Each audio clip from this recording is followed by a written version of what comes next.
Welcome back to your midweek motivation. I'm Brittany and I'm a coach, community builder, and your self-care BFF. My heart is to equip and empower hardworking, purpose-driven women just like you to take care of yourself so that you can go out into your world and serve and love from that overflow. Each week, we'll tackle topics that help you show up as your best self.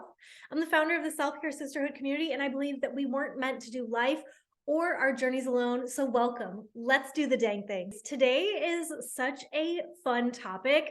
I actually got this idea after I did my weekly grocery haul. So every Friday, if you follow me on social media, most every Friday, I do grocery haul, and I love to share with you guys what goes down on my grocery haul and give you guys ideas for your meal plans for the week. So last week, when I was doing my grocery haul and I was sharing with everybody what was on the menu, I realized that there were a lot of swaps that I've made over the years in my kitchen, especially, that really have been small, like super small swaps, but have actually been really transformative. And it's a lot of education, over the last, I don't know. I mean, I'm almost 40 years old. So over the last 40 years, I've spent 40 years educating myself on what works for me and what foods make me feel my best, what ones don't, and just trying new things. And it's been fun. And so I love sharing that every week. But I got this idea like,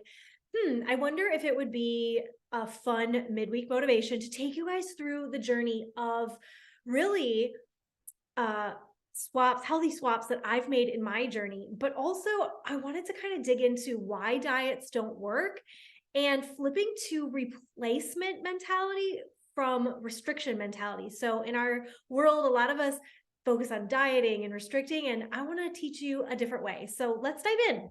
The past 10 years, I've worked side by side with women on their health journeys, and truthfully, regardless how the conversation begins, I can almost guarantee that at some point, the woman I'm working with and chatting with will ask me about or gravitate the conversation towards the D word. Yes, diet.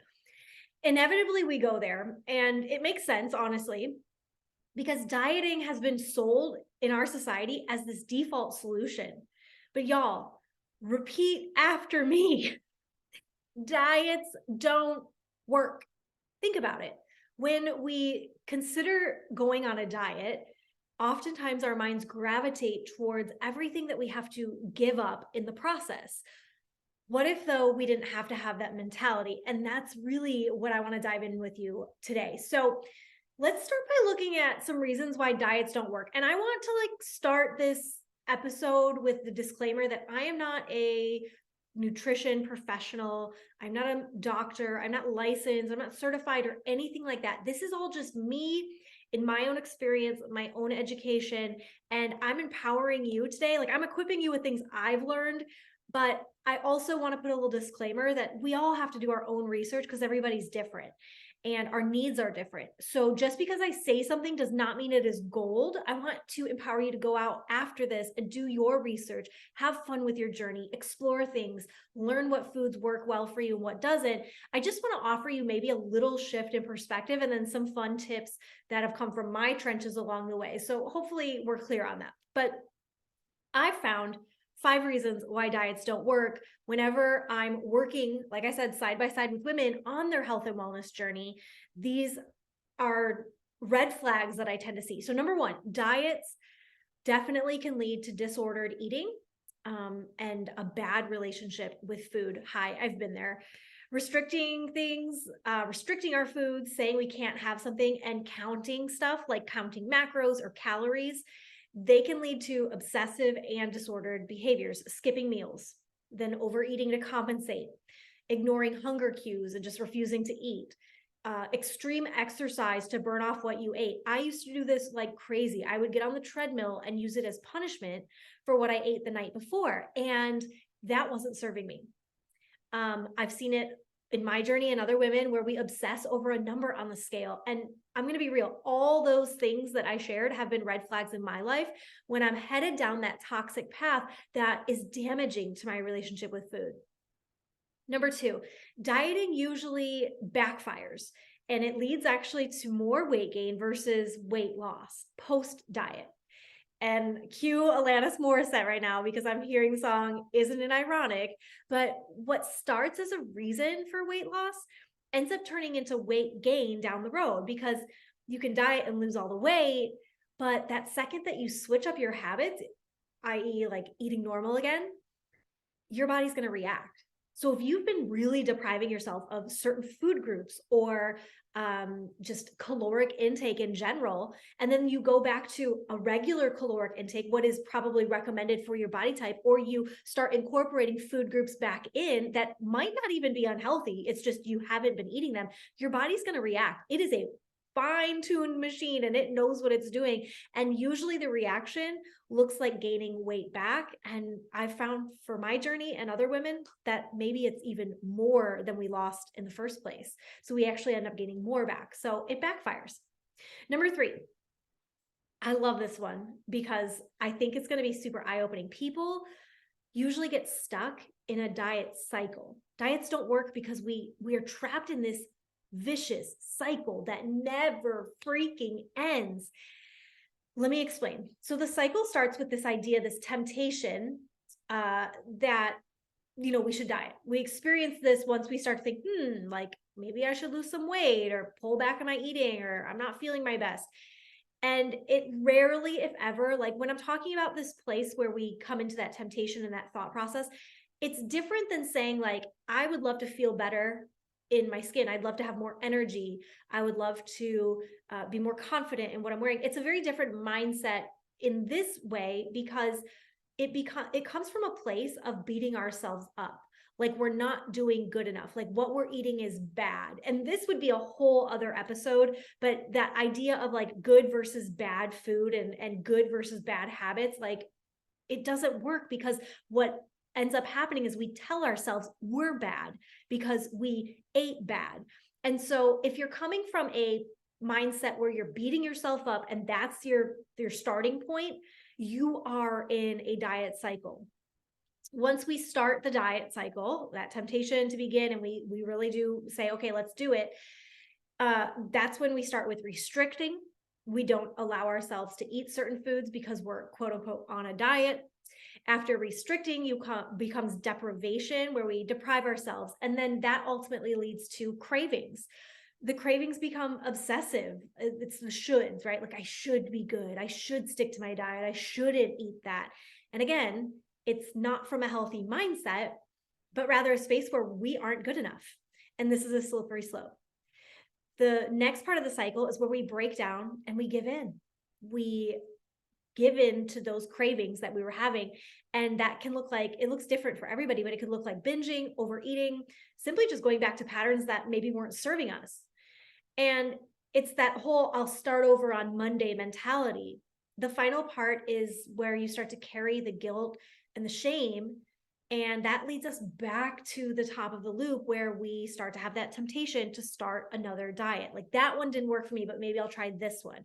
Or, and again, it comes from a lack negative mindset versus like a growth, positive oriented mindset.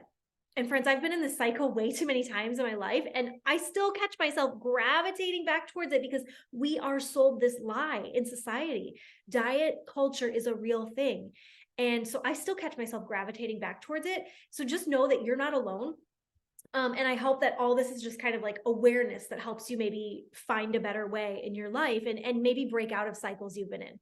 So number 4, why diets don't work is that they focus only on food versus overall holistic health. Now, here's the deal. If you've been around my sisterhood membership or hear me talk about self-care in any way, shape, or form, you know that I share that there's not just one form of self-care.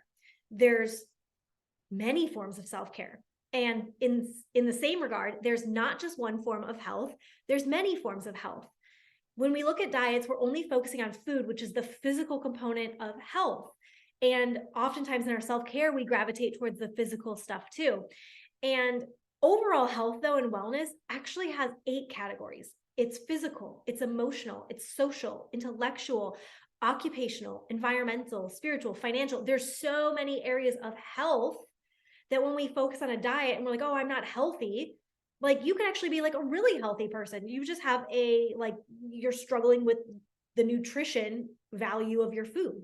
That's very different than not being healthy. Okay. So focusing on our holistic overall health is way more important than just focusing on one category, which is food. And then the last reason why I believe diets don't work is I think that they are,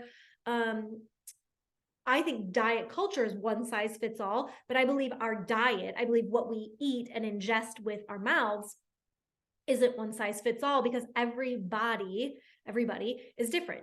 We have different and unique health needs. And just because the media is hyping gluten-free, for example, doesn't mean that you have a gluten intolerance.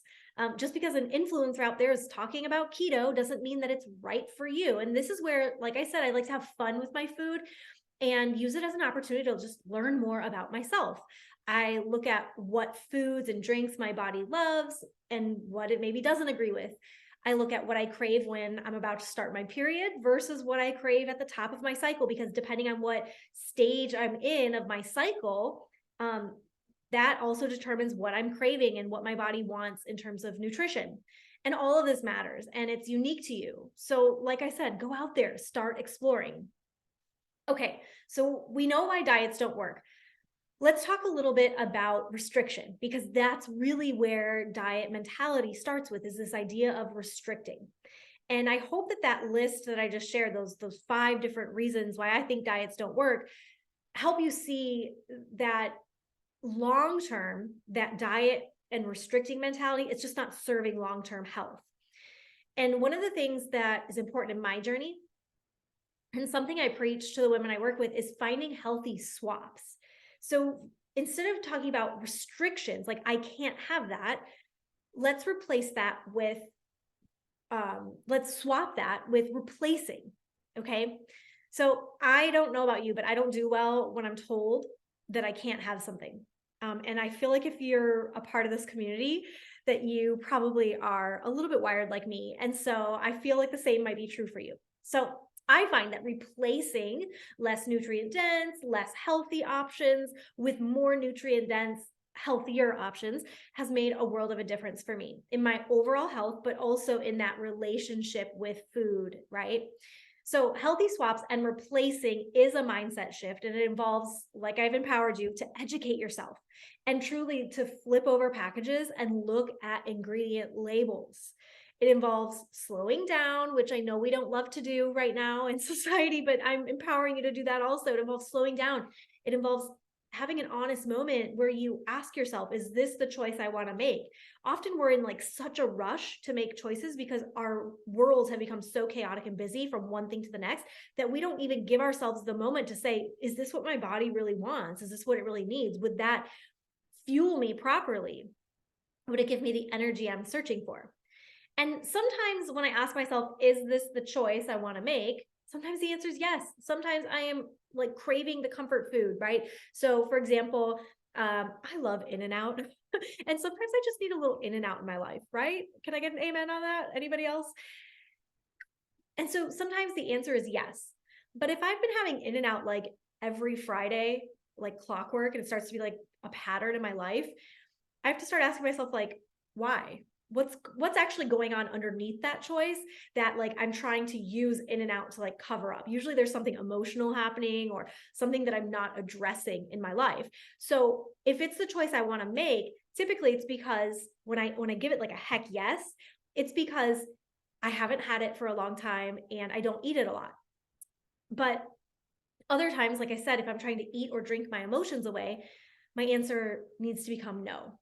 Charlie, my husband, and I, we have this rule in our house that we try to implement as best as possible, but it's a newer rule for us, where we realized there was a season, especially during the global pandemic when everything was completely shut down.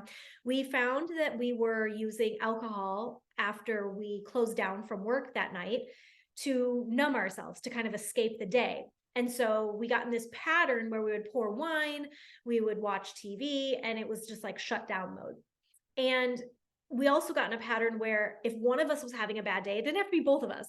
It could just be one of us. If one of us is having a bad day, we would come home, open the wine, and allow the other person to drown their sorrows in some wine, but we'd also enjoy in the festivities too. So it didn't matter. Like I could have a great day on Monday, but he had a bad day. And then like I had a bad day on Tuesday, but he had a great day. But like it didn't matter. We were like, I got your back, you know? And we realized that we didn't want to drink to escape. Like we didn't want alcohol to be this thing that we use to escape our lives. We realized that we wanted alcohol to be something that we would celebrate. Like we love wine. We love going to wineries. We love the like learning about new wines and tasting wines. It's a slippery slope though. And it can be. And I'm being a little bit vulnerable and transparent with you guys, but I really want you to see like kind of inside my story a little bit, that I could easily gravitate towards alcohol to numb and escape. And instead, the answer is a yes. We pour the glass when we're going to celebrate. And we keep each other accountable to that. If we're not celebrating, if we're doing it because we had a bad day, then it's a hard no. So you have to slow down long enough to ask yourself those questions and to be able to consider why you're doing what you're doing. Why are you eating what you're eating? Why are you drinking what you're drinking? What are you consuming? What and what's underneath that? Okay. I'll say that this list, when I was trying to come up with 10 healthy swaps like you can start making this week, I wanted this to be one of these things where it's not like, okay, I have to like go to the grocery store and like do all this stuff and like da da da, and it just to be like one extra thing. But I wanted it to be like super streamlined where like you can start implementing this right away. It doesn't have to be this long process. I actually found it hard for me to do this because some of these things I've been doing for so long that it just felt normal for me. So some of them might be super basic and simple, and I'm sorry if you're already like way past that, kudos to you. And some of them, they might be friendly reminders for you. And then some of them might be things you've never tried before. And I'm going to encourage you this week, like try it, try something and just see what you think about it.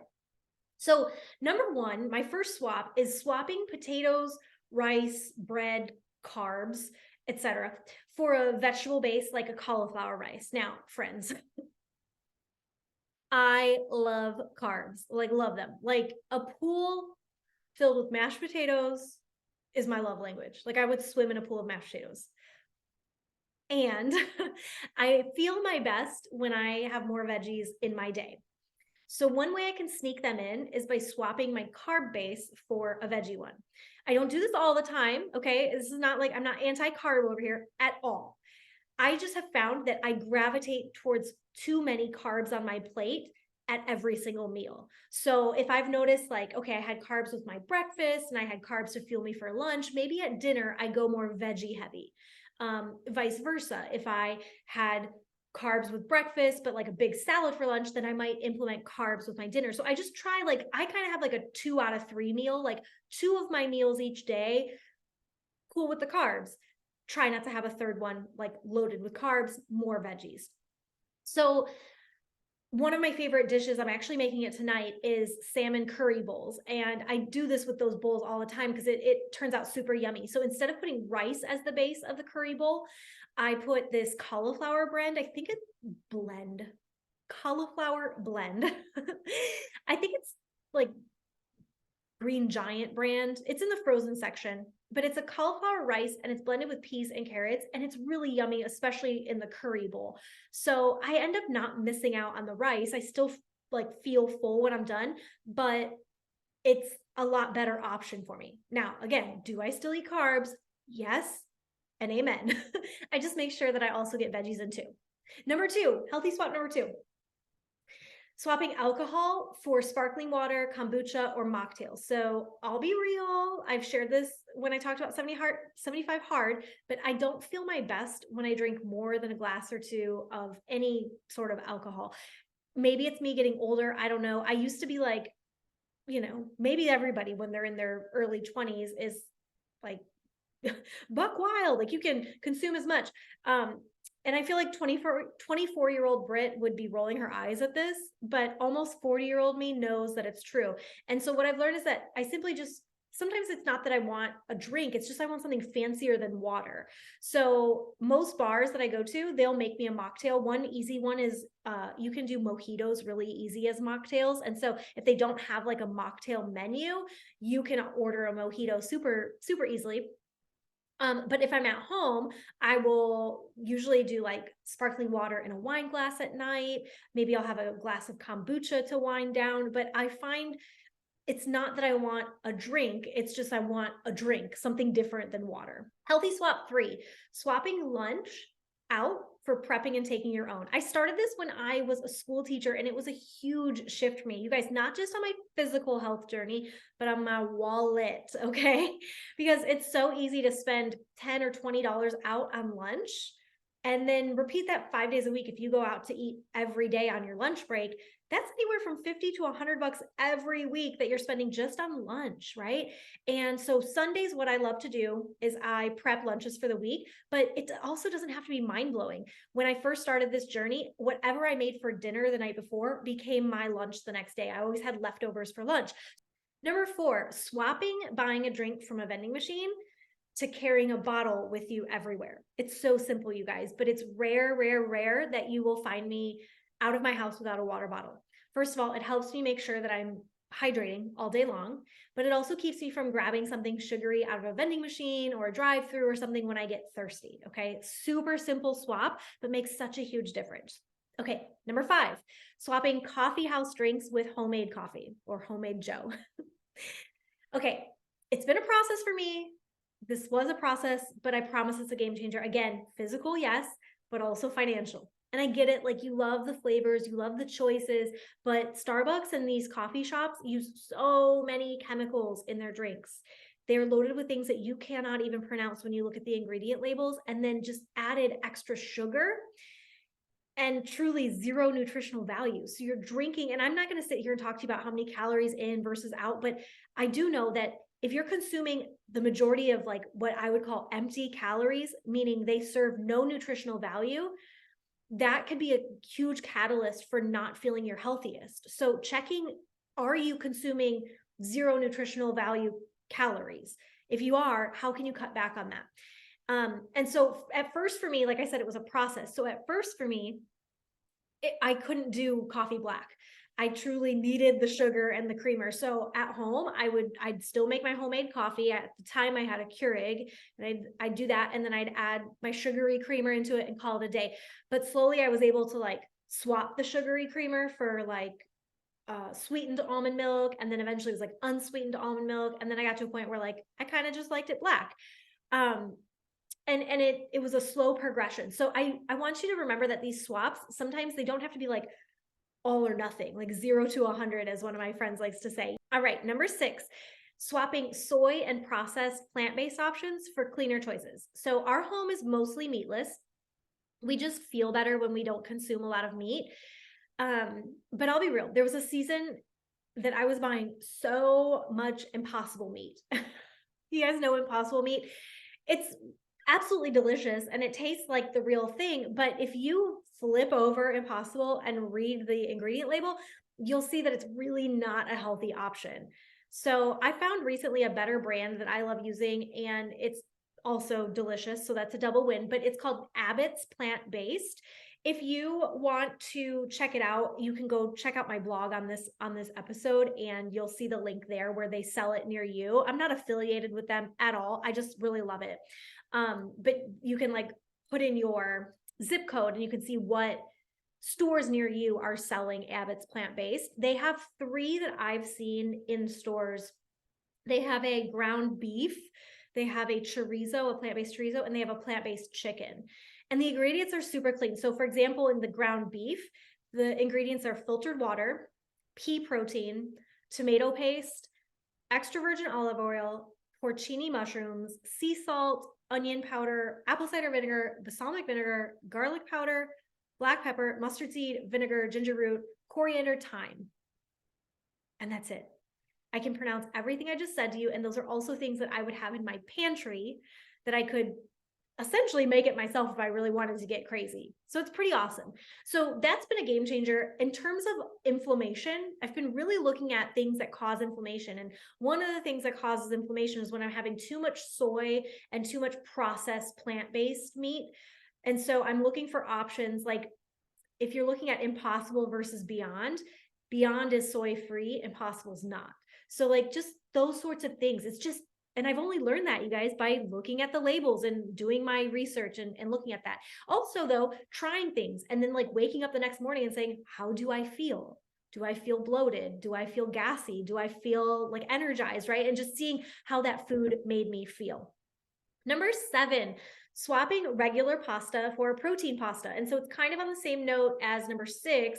With removing meat from our household, we're super conscious that we get enough protein. Now, here's the deal. I'm not one of those people that's like, you need protein if you're vegetarian, because there's plenty of ways to get protein that are not in animal products.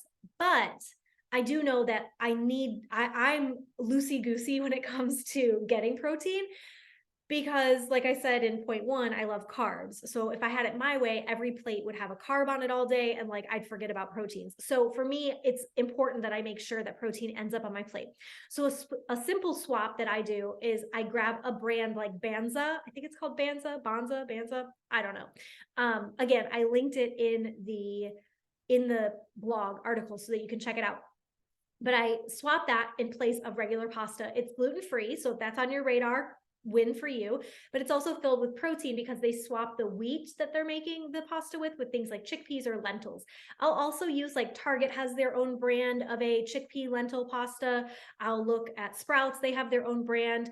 And so I kind of decide what I need based on like the shape of pasta I'm getting that week. And then I decide, price wise, which one's the best price, which one has the most protein in it, things like that. So again, it just takes me looking at labels, looking at prices, and then making the best decision. Number 8, swapping microwave popcorn for popping my own. Okay, I know this one might seem ridiculous, but I love popcorn, especially at night as a snack. And back when I was a teacher, I always had bags on hand in my classroom to microwave for snacks, like on my lunch break or right after work. Or honestly, a lot of the faculty knew me as the person that brought popcorn to the staff meetings because I really thought they were silly. And I just sit in the back and eat my popcorn. But nowadays I pop my own. I grab popcorn in bulk and I keep it in a cute little jar in my pantry, and then I make it over the stove. So this is how I do it. It's super simple. I heat like medium-high heat. I put a tablespoon of coconut oil, a 1/4 cup of the kernels, and then I leave the lid like slightly tilted so it can vent.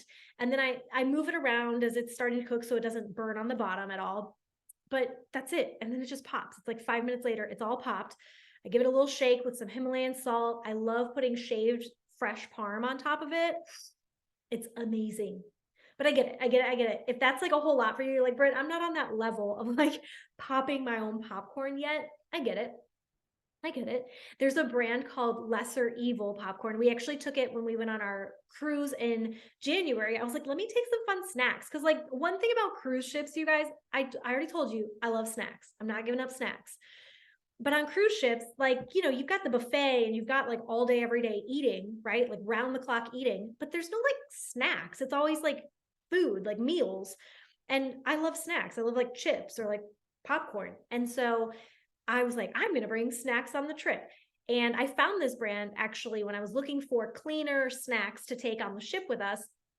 And the brand's called Lesser Evil. And it's pretty good. If you flip the package over, popcorn, Himalayan pink salt, and coconut oil, I think, are the 3 ingredients they use. So it's super clean, super good for you, and tastes delicious.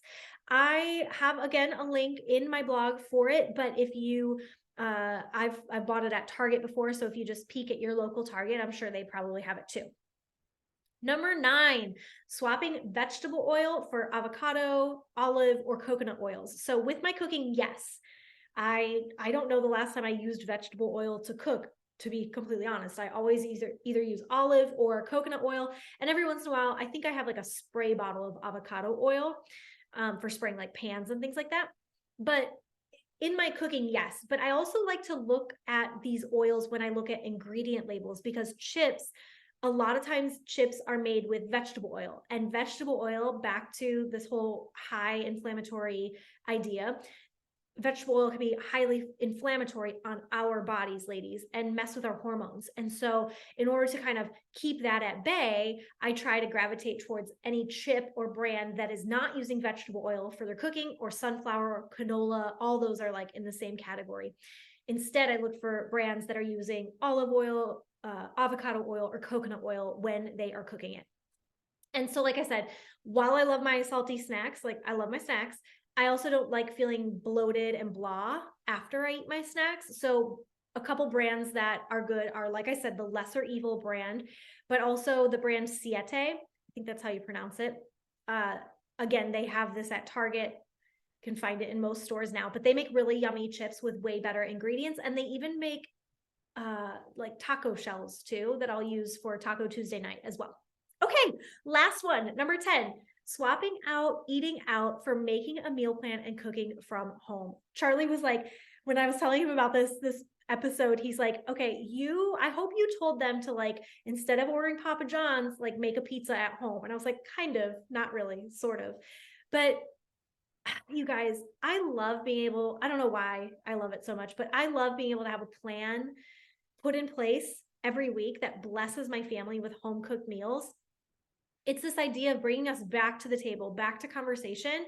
And it's also knowing what's going in my food. And every time I shared this on my stories the other week, but we were going to get pizza out the other day and I like backed out of it last minute. I was like, no, I'll just buy the stuff. One, it was cheaper to buy the supplies. And number two, I feel better when I make pizza at home versus when I go out and I get the greasy stuff. And every time I remind myself of how much better I feel, I end up making that choice. It's, again, slowing down long enough to make the choice for yourself. It's knowing what's going into my food. I don't know what's going into my food oftentimes when I order off of a restaurant or DoorDash, right, and get it delivered. I do know, however, typically what's in my food when I'm cooking it from home, and I feel better. And like I've said previously, my wallet is fuller. And so, yes, we do go out to eat. It's not like we don't ever go out to eat. We're not like the lamest people you've ever met. It's just that when we do go out to eat, we make it special. Like we find a restaurant that actually has like an awesome menu, or try something new, or hit up a fave spot that we know is going to satisfy, versus just gravitating to put something in our body because we're like starving at that point. So a meal plan has been life-changing for me, you guys. So that's it. Those are my 10 healthy swaps. And I really hope that this episode just, again, it opened up like maybe some awareness of things in your life that you're not even considering, right? This is education when it comes to my health journey has been everything for me. And so that's part of what I want to do here is I want to be able to equip you with the tools that have come from my trenches and just my personal education as I've been on journey and on pursuit to be my best self and pass that along to you guys. So if you love today's episode, you guys share it, comment below, reach out. I love hearing from you guys, and I can't wait to see you guys next week with more midweek motivation. Have a great week, y'all.